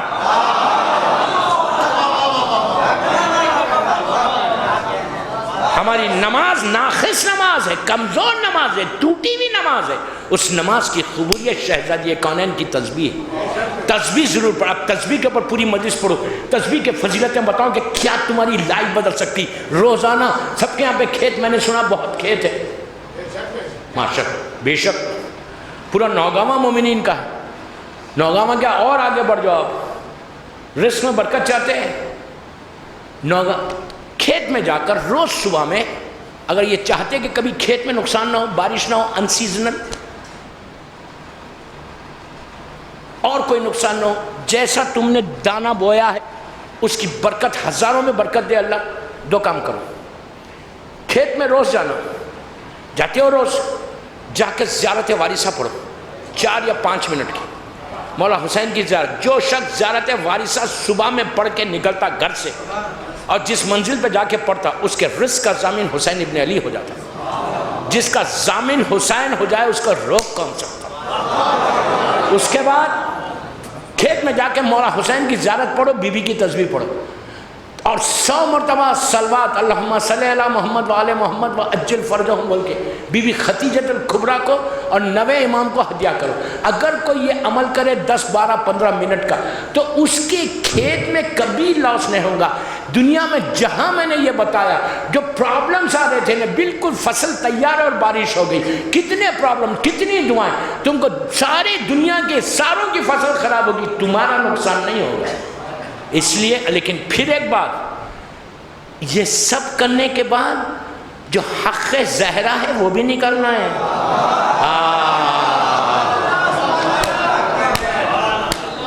حق زہرا انشورنس ہے تمہارے پیسے کی.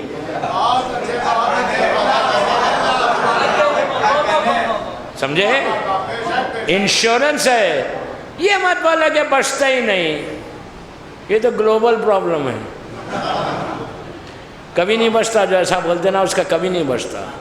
حق زہرا ادا کرو، ایک دانے کا نقصان نہیں ہوگا. کھیت میں ایک دانہ، ایک گندم کا نقصان نہیں ہوگا، ایک چاول کے دانے کا نقصان نہیں ہوگا جو حق زہرا ادا کرتا. اس لیے کہ زمانے کے امام کا حق ہے. اور ساتھ امام کا بی بی شتیتا والا واقعہ مشہور ہے کہ بی بی شتیتا کا جب لیا مولا نے اور کیا کہا تھا، اس نے ہمارے حق کو ادا کیا، ہم اس کے حق کو ادا کریں. یہ یاد رکھو، بس اس سے زیادہ نہیں بولتا. جا کے اگر کوئی تسبیح زہرا زیارت وارثہ 100 صلوات پڑھ کے بی بی خدیجہ الکبریٰ اور نبی امام کو ہدیہ کرے تو اس کے رزق بچ جاتا. لیکن پھر وہی کنڈیشن کہ حق زہرا ادا کرنے کے بعد یہ عمل کرو تو دنیا کا نقصان ہوگا، تم کو کبھی نقصان نہیں ہوگا. یہ ایک چیز. تو شب نماز میں سب سے زیادہ فائدہ یہ آسان طریقہ. کیا آسان طریقہ؟ 2 رکعت شفا، 1 رکعت وتر. وتر میں صرف ایک مرتبہ سورہ خلق. آسان طریقہ ذرا یوتھ کو 300 مرتبہ الف نہیں بولتے مت بولو. بغیر الفوں کے بھی نماز ہوتی، لیکن الفوں بولنے سے بندگی کی معراج. کیوں اپنے گناہ کو تم ایکسپٹ کر رہے؟ الفوں یعنی اللہ تو مجھے معاف کر دے. 70 مرتبہ بولو، 10 مرتبہ. اس کے بعد اللہم اغفر، مومنین کے نام لو، جتنے چاہے لو، 10 لو، 20 لو، کوئی ضرور نہیں ہے 40 لینا. چوتھے امام 4000 نام لیتے تھے. جتنے نام لوگے اتنا فائدہ. مثال کی طور پر میں مثال دے رہا، تم نے اگر لکھا ہوا نہیں ہے تو پیپر پہ لکھ لو نماز سے. اس کے بعد پیپر ہاتھ میں رکھو قنوت پہ. مثال دے رہا، اللہم اغفر آغا خوئی، اللہم اغفر آغا خمینی، اللہم اغفر آغا رضا گل پیگانی، اللہم اغفر آغا بیت. مثال دے رہا. اس کے بعد نوگاویں کے جتنے اللہم اغفر بولتے جاؤ. فائدہ کیا ہے اس کا؟ یہ بولنے سے حاصل کیا ہو رہا؟ مثال کی طور پہ نوگاوے میں ایک لڑکا اور لڑکی آج کی رات نماز شب پڑھی اور اس نے کہا اللہم اغفر آغائے خوئی، اللہم اغفر آغائے خوئی. مثال دے رہا، جیسی تم نے نوگاوے میں کہا، معصوم کہتے، میں نہیں بول رہا، اللہ رحمت کے فرشتوں کو اس مرحوم کی مثال کے طور پہ خوئی صاحب کے، خمینی صاحب کے مزار لحد میں بھیجتے. 70,000 رحمت کے فرشتے نور کا تشت لے کے جاتے. مردہ وہاں سے پوچھتا کہ یہ آیا کیسا، کس کے لیے آیا، کیوں آیا؟ تو اس کو بتایا جاتا کہ نوگاوے میں ایک لڑکی نے نماز شب میں تیرا نام لیا. اللہ کیا کرتا؟ اس کے بعد وہ ڈسٹنس کو ہٹاتا. مثال کی طور پہ آغائے خوئی آپ نے کہا، آغائے خمینی کہا. آغائے خمینی کو پتا چلا کہ نوگاوے کا یہ لڑکا یا لڑکی نے میرے لیے نماز میں میرے نام لیا. وہ وہاں سے ہاتھوں کو اٹھا کے اپنی لحد سے، اپنی خبر سے دعا دیتے کہ پروردگار اس کی طرف سے میرے اوپر رحمت آئی، اب تو اس کے اوپر رحمت نازل کر. یہ اس کے بعد زندگی کیسے بڑھتی؟ بات وہاں سے چلی تھی. زندگی کیسے بڑھتی؟ شب نماز پڑھنے سے. موت جلدی نہیں آتی.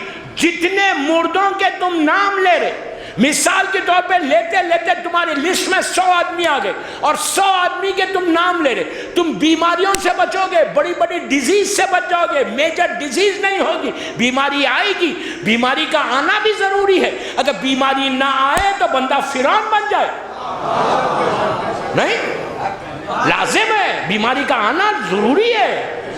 آتی بھی ہے، جاتی بھی ان کے نام سے ہی. تو 100 آدمی کے تم نے نام لیا، اللہم اغفر، اللہم اغفر، اللہم اغفر. تم 2 چیزوں تک گارنٹی، 3 چیزیں، رزق، بیماری اور زندگی. موت جلدی نہیں آتی ایسے لوگوں کے لیے. کیوں؟ یہ سارے مرحومین تمہارے حق میں دعا کرتے. کیا دعا کرتے؟ کہ پروردگار اس کو بیماریوں سے بچا. کیوں؟ اس لیے کہ یہ صحت کے ساتھ رہے گا، نماز شب پڑھے گا. اس کے بعد دعا کرتے کہ پروردگار اس کی زندگی میں برکت دے۔ معصوم کہتا کہ شب نماز پڑھنے والے کی زندگی جلدی ختم نہیں ہوتی، اگر موت سے بچنا چاہتے، زندگی چاہتے تو شب نماز پڑھ کے سنت معصومین پہ عمل کرو۔ شب نماز پڑھو گے مرحومین بھی خوش ہے، حسین ابن علی بھی خوش ہے۔ صلوات پڑھو محمد والا۔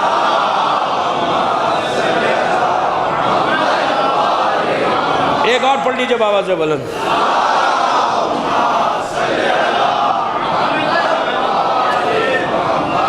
بس دوستو، مولا آباد رکھے، مولا خوش رکھے۔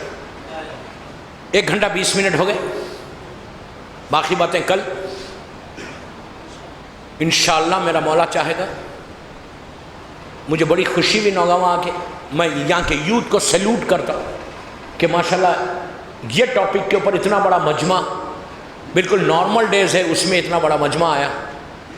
آج کی مجلس کے بعد ایک لڑکا یا لڑکی بھی شب نماز پڑھ لینا تو آج کی مجلس کا حق ادا ہو گیا۔ میری خواہش ہے، میں یوتھ کو ہاتھ جوڑ کے بولتا ہوں، I beg you, try and see the result tomorrow۔ آج پڑھو، کل صبح میں رزلٹ دیکھنا اپنا، لیکن ایک چیز یاد رکھنا کہ اگر شب نماز پڑھے تو فجر کی نماز ضرور پڑھنا، اس لیے کہ وہ واجب ہے۔ واجب کو ترک نہیں کرنا۔ واجب مولا کو، معصوم کو خوش کرتی ہے۔ اگر تم واجب کو ترک کر کے بولو کہ مولا علی مجھ سے راضی ہے، کبھی راضی نہیں ہوتے۔ ہمیں علی اپنے اصول میں بڑے سخت ہیں۔ علی سے بڑا کریم کوئی نہیں، کریم ابن کریم، لیکن کم از کم مولا کو ناراض تو مت کرو۔ مثال کے طور پہ میں صبح اٹھتے ہی چہرے پہ داڑھی کو مون رہا ہوں، شیف چلا رہا، لیکن میں چھوڑتا نہیں، کلین شیف ہو رہا، اور وہ یہ بول رہا کہ I'm follower of امام علی۔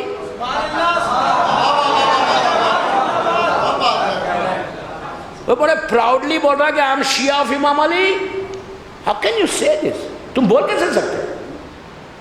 علی والا داڑھی کو نہیں مونتا، شیو نہیں کرتا۔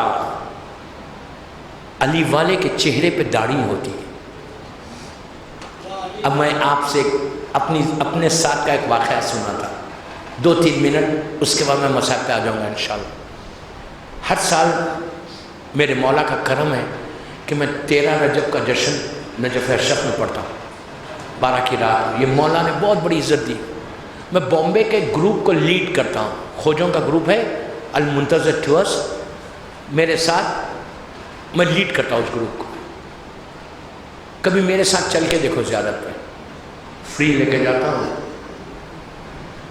مجلس کے بعد لائن نہیں بنانا، I'm just joking، اوکے۔ تو جب فرسٹ ڈے میں پہنچتا ہوں ہوٹل پہ تو میری ڈیلی 2 اسپیچز ہوتے، 2 تقریریں، 2 مجلسیں پڑھتا ہوں، ایک ظہر کے بعد ہوٹل میں اور ایک رات میں 9 بجے۔ تو دوسرے گروپ اس کو بھی جب معلوم ہوتا کہ ہماری مجلس ہے تو لوگ پورے عورت مرد جتنے زائرین ہیں سب آ جاتے۔ تو فرسٹ ڈے میں جب وہاں پہ گیا تو میں نے ہر سال تقریر کرتا ہوں، تو میں نے اس سال بولا، پورے گروپ کا ایڈریس کیا، میں نے کہا ہم یہاں 14 دن کے لیے آئے ہیں، 14 ڈیز کے لیے۔ یہ کوئی ہالیڈے ریسورٹ نہیں ہے کہ بیک ہوم انڈیا میں بچوں کو چھٹیاں ہیں تو سب آ گئے، نو، یہ ہالیڈے پہ جانا تھا تو کہیں اور جانا تھا۔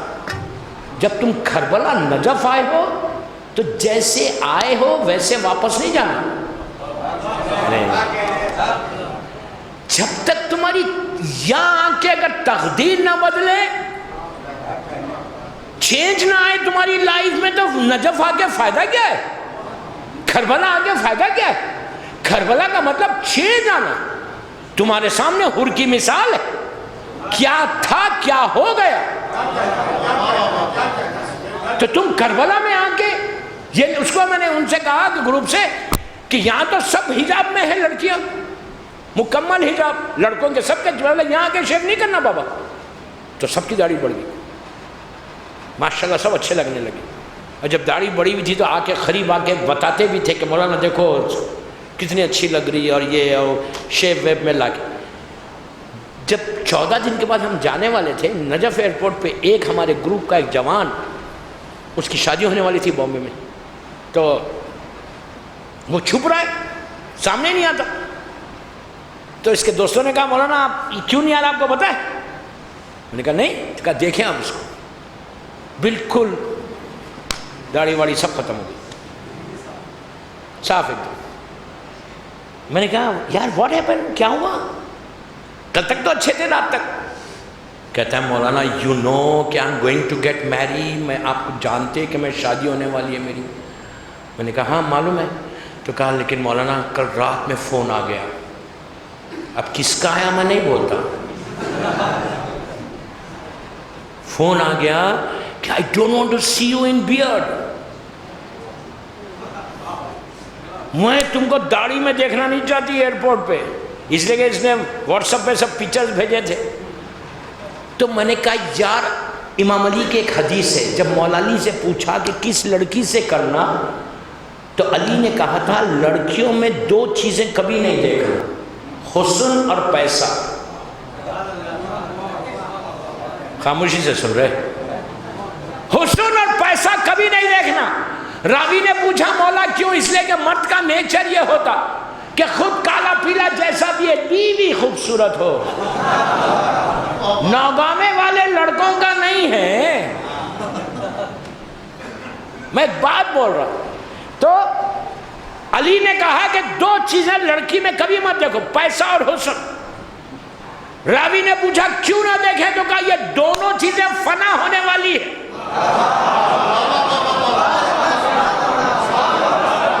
آج حسن ہے، 10 سال کے بعد دیکھو حسن چلا جائے گا.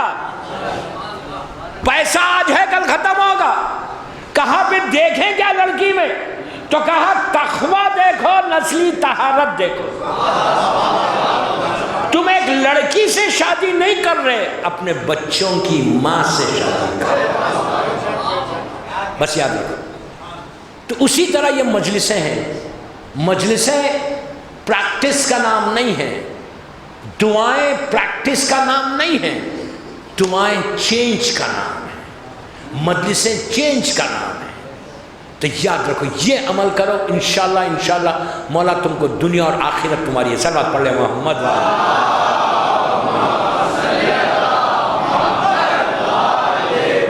دوستو انشاءاللہ باقی باتیں کل، یہ تو ٹاپک بہت بڑی ہے. آج تو انٹروڈکشن تھا، لیکن مجھے بڑی خوشی ہوئی نوگاں آ کے کہ یہاں کا یوتھ ویری سپورٹنگلی ایکسیپٹ کر رہا اور سن رہا بھی، انجوائے بھی کر رہا. میں اپنی مجلس کو ڈرائی نہیں کرنا چاہتا اور میسیج بھی دینا چاہتا کہ میسیج بھی پہنچے، پیغام بھی پہنچے، چینج بھی آئے، ریولوشن بھی آئے اور میرا پیغام پہنچے. مولا آپ کو آباد رکھے، مولا خوش رکھے. مرحومین کے لیے کچھ کرو. بہترین ان کے لیے عمل حسین کا ذکر ہے. فاطمہ کے لال پہ گریا ہے، اس لیے کہ حسین اس غریب کا نام، ایسا غریب امام کہ جس کے خود عاشورے میں جملے ہیں کہ میں وہ غریب ہوں جسے رلا رلا کے مارا گیا.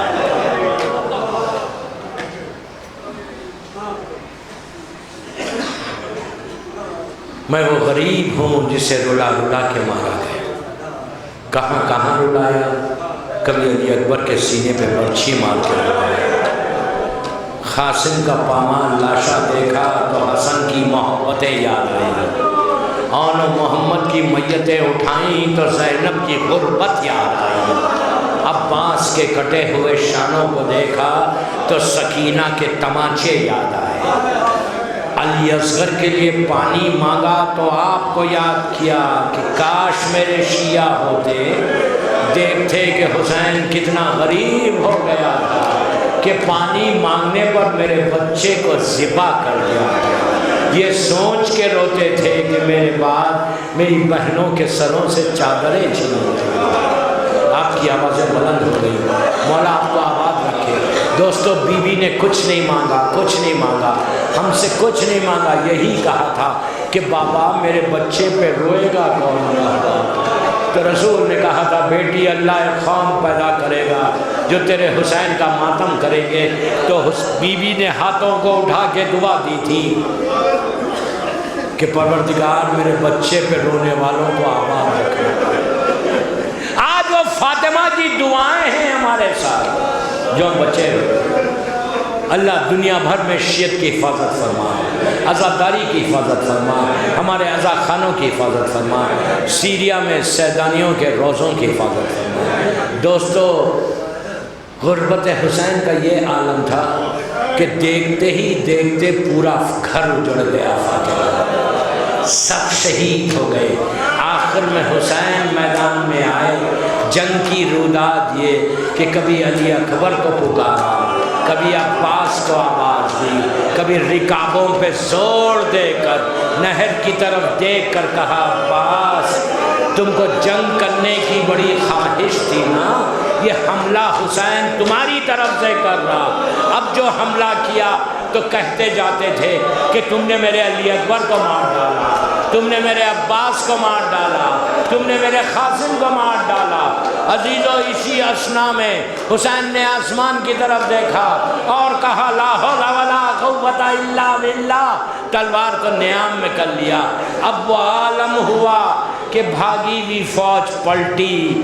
عزیزو، کوئی تیر مارتا تھا، کوئی تلوار چلاتا تھا، کوئی نیزے مارتا تھا، جس کے پاس کچھ نہیں تھا ان کی جھولیوں میں پتھر بھرے ہوئے تھے، وہ حسین پر پھینکتے تھے۔ فاطمہ کا لال نشیب میں آیا، گھوڑے پہ جھومنے لگا، لبائے حسین کو جنبش ہوئی۔ حسین نے پکار کے کہا اماں میری مدد کو آئیے۔ کربلا کے میدان میں فاطمہ کی آواز کہ میرے لال ماں کربلا کے میدان میں ہے۔ ہرملہ کا تیر آیا، ایک نیزہ آیا، حسین گھوڑے سے زمین پر آ گئے۔ مولا آباد رکھے، بی بی تمہارے پرسے کو قبول کرے، بی بی تمہارے پرسے کو قبول کرے، ایک ایک آنسو کا اجر دے، بی بی ایک ایک آنسو کا اجر دے۔ حسین گھوڑے سے زمین پر آ گئے، سجدہ آخر میں جھکے، شمر خنجر لے کر آگے بڑھا، خیمے کا پردہ ہٹا، علی کی بیٹی باہر آ گئی۔ زینب تلے زینبیہ سے دیکھ رہی تھی کہ حسین کے گلے پہ خنجر تھا۔ زینب فریاد کر رہی تھی ابنا سعد، یہ رسول کا نواسا ہے، اسے چھوڑ دے۔ حسین نے گھٹنیوں پہ زور دیا، اشارے سے کہا بہن خیمے میں جاؤ۔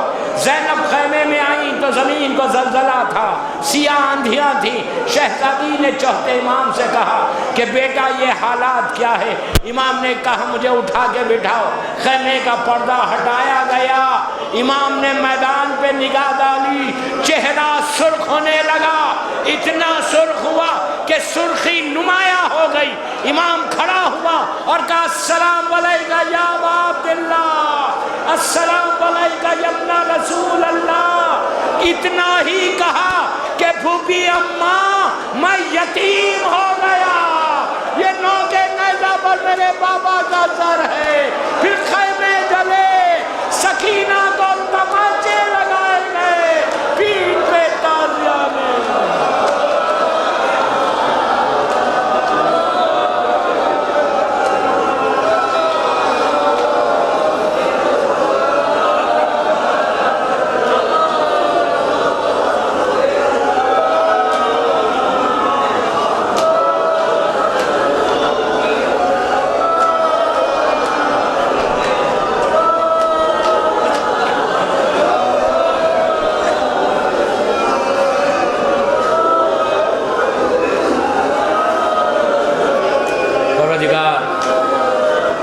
میرے مولا حسین کے مصائب کا واسطہ ان آوازوں پہ اپنی رحمت کو نازل فرما۔ جن جوانوں نے یہ مجلس کا انعقاد کیا ہے، 3 مجلسوں کا، 5 مجلسوں کا، اللہ ان کی صحیح کو قبول کر لے۔ سب مل کے آمین بولو، سب مل کے آمین بولو۔ دعا کا وقت ہے، پروردگار ان کی توفیق، ان جوانوں کی توفیقات میں اضافہ فرما۔ ان کے رزق کے دروازے کھول دے، ان کے کاروبار میں برکت عطا فرما، ان کے مرحومین کو بخش دے۔ پروردگار یہ مجلس ہم سب کے لیے بخشش کا سہارا بن جائے، ہمارے سب مل کے آمین بولے، ہمارے گناہ کبیرہ صغیرہ کو معاف کر دے۔ مولا حسین کے بچوں کی بھوک اور پیاس کا واسطہ جو رزق کے پرابلمز میں ان کے رزق کے دروازے کھول دے۔ بیمار کربلا، بیمار مدینہ کا واسطہ جتنے بیمار ہیں ان کو صحت کاملہ عطا فرما، جو بیماریاں ہمارے جسموں میں اس کو دور کر دے، ہر آنے والی بیماری سے ہم کو محفوظ رکھ۔ سیریا میں سیدانیوں کے روزوں کی حفاظت فرما، جنت البقیع، جنت المولا، جناب حمزہ اور اہل بیت کی خبروں پہ سایہ کر دے، مقامات مقدسہ کی حفاظت فرما، ہمارے سارے مرحومین کو بخش دے۔ اگر کسی کی آج پہلی رات ہے تو مولا حسین کے مصائب کا واسطہ اللہ اس کی رات رحمت کی رات بن جائے۔ پروردگار ہمارے گناہ کبیرہ صغیرہ کو معاف کر دے، کوئی غم مت دے سوائے غم حسین کے۔ ہمارے امام زمانہ کو سلامت رکھ، مولا کی سلامتی کے صدقے میں جن کے ماں باپ زندہ ہیں انہیں سلامت رکھ، جن کے ماں باپ دنیا سے گزر گئے ان کی قبروں میں رحمتوں کو نازل فرما۔ نوگاویں کے سارے مرحومین اور دنیا بھر کے سارے مولا کے چاہنے والے جو مرحومین ہیں، اللہ ان کی قبروں میں اپنی مکمل رحمتوں کو نازل فرما۔ پروردگار اعمال ایسے ہوں کہ فرزند زہرا ہم سے راضی ہو جائے۔ پروردگار ہم میں سے ریاکاری، غرور، تکبر کو نکال دے، ہم کو تو اپنا عبد صالح بنا دے، ہم کو سعادت دے کہ ہم زیادہ سے زیادہ مظلوم کا ذکر کریں، اور جب بھی اپنے مظلوم کا ذکر کریں اس ذکر کو بی بی فاطمہ کی بارگاہ میں قبولیت تک پہنچا دیں۔ ہم سب کو عمرہ اور زیارت نصیب ہو، امام کے ظہور میں تاجیل فرما، ہم سب کو امام کے ناصروں میں شمار فرما۔ ایک سورہ فاتحہ پڑھ کر یہ جو جوان جن لوگوں نے 5 مجلسیں رکھی ہیں ان کے سارے مرحومین، نوگاویں کے سارے مرحومین، اپنے اپنے مرحومین، سارے ہمارے علماء، ذاکرین، مجتہدین، ماتمدار، مرجع عالم، بالخصوص الحاج سید ابوالقاسم الخوئی اور آغا خمینی صاحب، آغا بہجت، جتنوں کے میں نے نام لیے جیسے شیخ عباس قمی ہے، نعمت اللہ الجزائری، مرزا حسین نوری، محمد ابن یعقوب کلینی سے آج تک جتنے ہمارے مرجع گزرے ان سارے مرحومین اور جس کی بھی پہلی رات ہے اس کے لیے سورہ فاتحہ۔ بسم اللہ۔